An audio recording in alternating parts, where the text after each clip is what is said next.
Hi friends, ಇವಾಗ ಸಾಯಂಕಾಲ 6:30 ಆಗಿದೆ.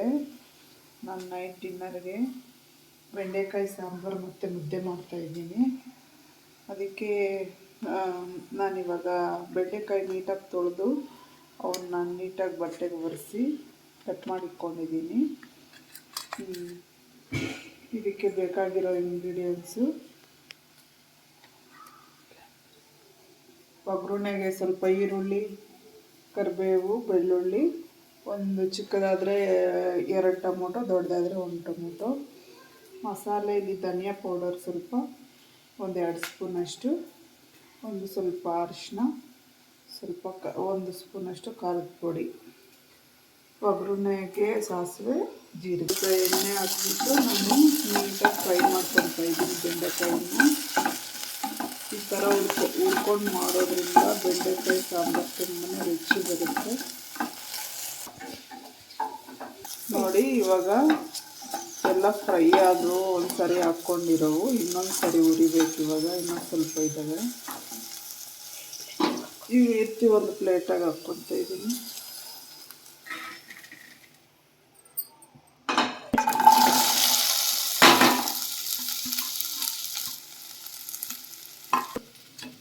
ನೋಡಿ ಎಷ್ಟು ಚೆನ್ನಾಗಿ ಫ್ರೈ ಆಗಿದೆ. ಈ ಥರ ಸ್ವಲ್ಪ ಕೆಂಪಗಾಗೋವರೆಗೂ ಹುರ್ಕೋಬೇಕು.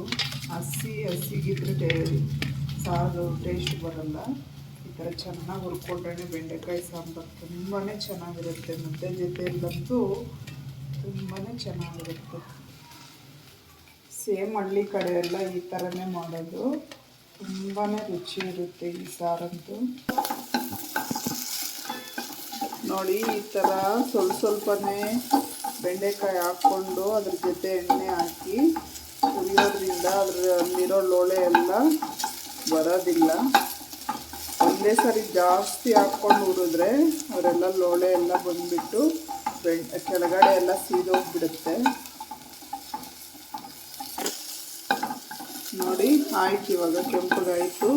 ಜಾಸ್ತಿ ಸ್ಲಿಮ್ಮಲ್ಲಿ ಇಕ್ಕೋಬೇಡಿ, ಸ್ವಲ್ಪ ಜಾಸ್ತಿ ಇಟ್ಕೊಂಡು ಉರಿನ ಸ್ವಲ್ಪ ಜಾಸ್ತಿ ಇಟ್ಕೊಂಡು ಉರಿಬೇಕು.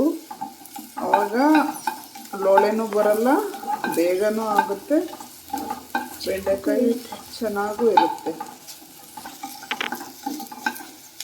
ಈ ಬಾಣಲೆಯಲ್ಲಿ ಮಾಡೋದ್ರಿಂದ ಚೆನ್ನಾಗಿ ಉರಿಬೋದು ಬೆಂಡೆಕಾಯಿನ.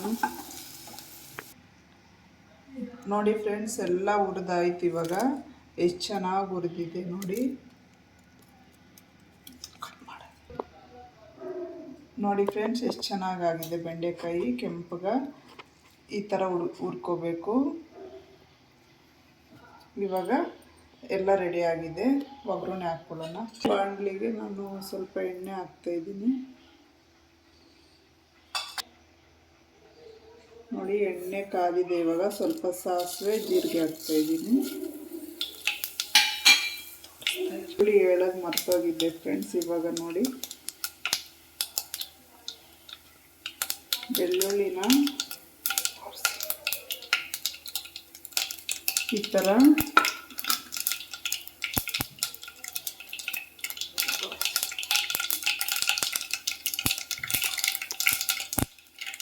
ಸ್ವಲ್ಪ ಜಜ್ಜಿಕೊಂಡು ಹಾಕಬೇಕು.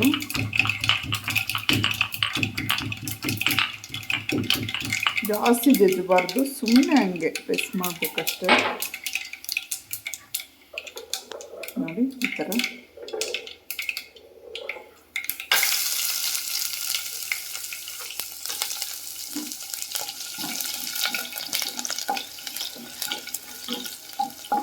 ಇದು ಸ್ವಲ್ಪ ಕೆಂಪಗಾದ್ಮೇಲೆ ಕರಿಬೇವು ಹಾಕ್ತಾಯಿದ್ದೀನಿ.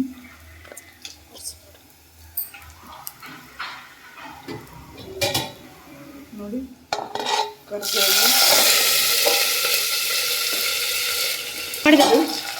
ಈರುಳ್ಳಿ, ಈಗ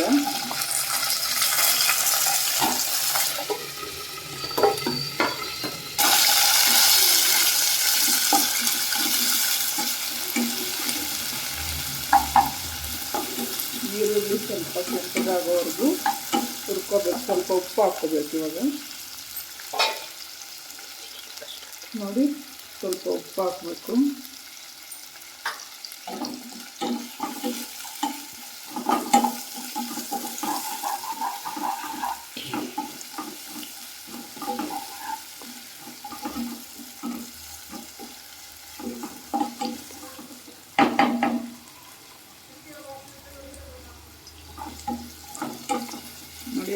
ಸಾಕಷ್ಟು. ಇವಾಗ ಟೊಮೊಟೊ ಹಾಕ್ತಾಯಿದ್ದೀನಿ. ಟೊಮೊಟೊ ಹಾಕಿದಾಗ ಸ್ವಲ್ಪ ಉಪ್ಪು ಹಾಕಬೇಕು. ಉಪ್ಪು ಹಾಕೋದ್ರಿಂದ ತುಂಬ ಬೇಗನೆ ಫ್ರೈ ಆಗುತ್ತೆ.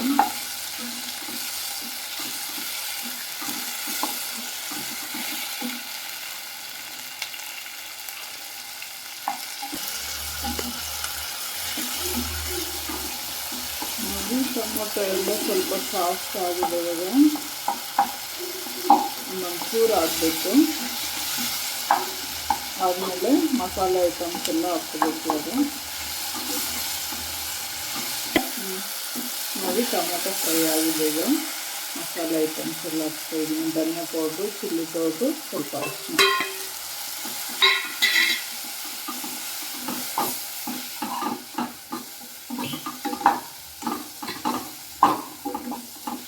ಜಾಸ್ತಿ ವಾಸನೆ ಹೋಗೋವರೆಗೂ ಸ್ವಲ್ಪ ಫ್ರೈ ಮಾಡ್ಕೋಬೇಕು.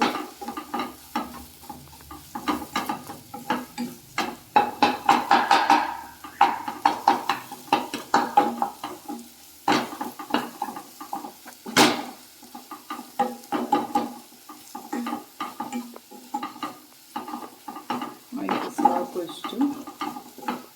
ಇವಾಗ ಬೆಂಡೆಕಾಯಿ ಹಾಕ್ಕೊತಾ ಇದ್ದೀನಿ.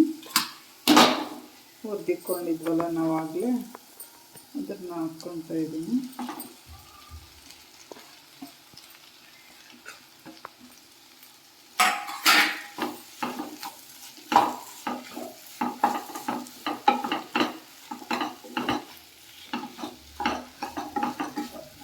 ಇವಾಗ ನಾನು ಉಪ್ಪನ್ನು ಸಹ ಹಾಕ್ತಾಯಿದ್ದೀನಿ. ನಮಗೆ ರುಚಿಗೆ ಎಷ್ಟು ಬೇಕೋ ಅಷ್ಟು ಕಲ್ಲುಪ್ಪನ್ನು ಹಾಕ್ಕೋಬೇಕು.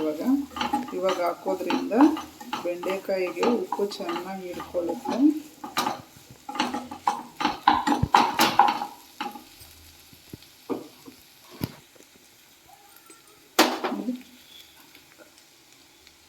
ನೋಡಿ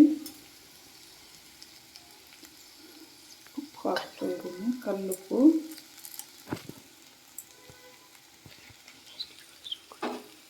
ನಿಮಗೆ ಎಷ್ಟು ಬೇಕೋ ಅಷ್ಟು ರುಚಿಗೆ ತಕ್ಕದ್ದು ನೋಡಿ. ಈ ಥರ ಸಿಂಪಲ್ಲಾಗಿ ಮಾಡಿಕೊಂಡ್ರೆ ಬೆಂಡೆಕಾಯಿ ಸಾಂಬಾರು ತುಂಬ ಚೆನ್ನಾಗಿರುತ್ತೆ. ಮಸಾಲೆ ಎಲ್ಲ ರುಬ್ಬಿ ಮಾಡೋದು ಅದು ಅಷ್ಟೊಂದು ಟೇಸ್ಟ್ ಇರಲ್ಲ. ಮುದ್ದೆಗೂ, ಅನ್ನಕ್ಕೂ, ಚಪಾತಿಗೂ ಎಲ್ಲಕ್ಕೂ ಚೆನ್ನಾಗಿರುತ್ತೆ. ನಮ್ಮ ಚಪಾತಿಗೆ ಬೇಕಾದರೆ ಸ್ವಲ್ಪ ಗಟ್ಟಿಯಾಗಿ ಮಾಡ್ಕೋಬೇಕು.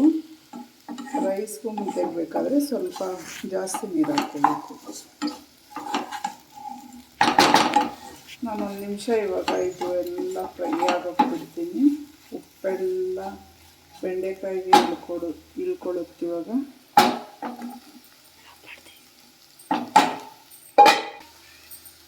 ನೋಡಿ 1 ನಿಮಿಷ ಆಯ್ತು. ಇವಾಗ ಕಲರ್ ಚೇಂಜ್ ಆಗಿದೆ.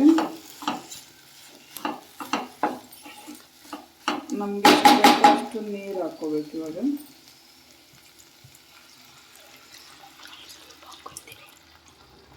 ನಾನು ಮುದ್ದೆ ಜೊತೆಗೆಲ್ಲ ಸ್ವಲ್ಪ ಜಾಸ್ತಿನೇ ಹಾಕ್ಕೊತೀನಿ.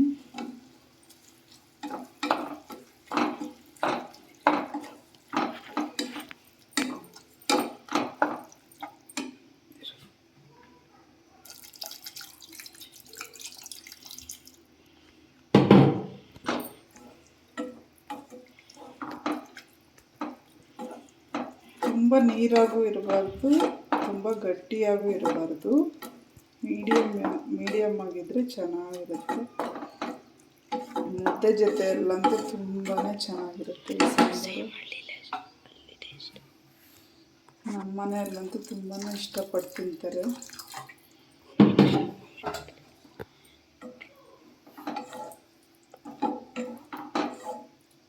ನಮ್ಮ ಮನೇಲಿ ಡೈಲಿ ನೈಟ್ ಮುದ್ದೆ ಮಾಡೋದ್ರಿಂದ ನಾನು ಬೆಂಡೆಕಾಯಿ ಸಾಂಬಾರು ಮಾಡಿದಾಗೆಲ್ಲ ಇದೇ ಥರ ಮಾಡೋದು. ಮಸಾಲೆ ರುಬ್ಬಿ ಮಾಡಲ್ಲ ನಾನು. ಇವಾಗ ಕ್ಯಾಪ್ ಮುಚ್ತಾ ಇದ್ದೀನಿ. ಇದು ಬೇಯೋ ಗಂಟ ಬೇಯಿಸ್ಕೊಳ್ಳೋಣ.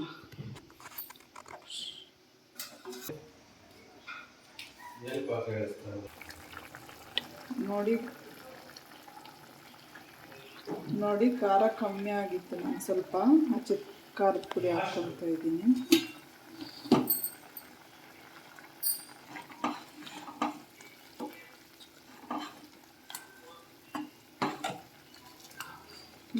ಇವಾಗ ಟೇಸ್ಟ್ ನೋಡಿಬಿಟ್ಟು ನಮಗೆ ಉಪ್ಪು ಖಾರ ಎಲ್ಲ ಈ ಥರ ಬೇಯೋವಾಗೇ ಹಾಕ್ಕೋಬೇಕು. ನನ್ನ ಖಾರ ಸ್ವಲ್ಪ ಕಮ್ಮಿ ಆಗಿತ್ತು, ಅದಕ್ಕೆ ಖಾರದ ಪುಡಿ ಹಾಕ್ಕೊಂಡು ಇವಾಗ ಇನ್ನು ಬೆಂಡೆಕಾಯಿ ಬೇಯಬೇಕು, ಮುಚ್ತಾ ಇದ್ದೀನಿ.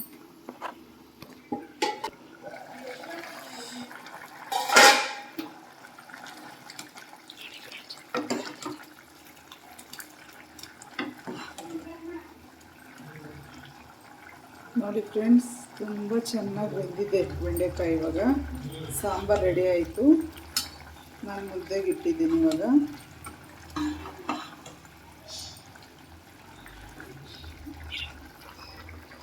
ಇಷ್ಟು ನೋಡಿ ಸಾಂಬಾರು ರೆಡಿ ಆಗಿದೆ. ಹೇಗಿತ್ತು ಅಂತ ನೀವು ಒಂದ್ಸಾರಿ ಟ್ರೈ ಮಾಡಿ ಟೇಸ್ಟ್ ಮಾಡಿ ಕಮೆಂಟ್ ಮಾಡಿ.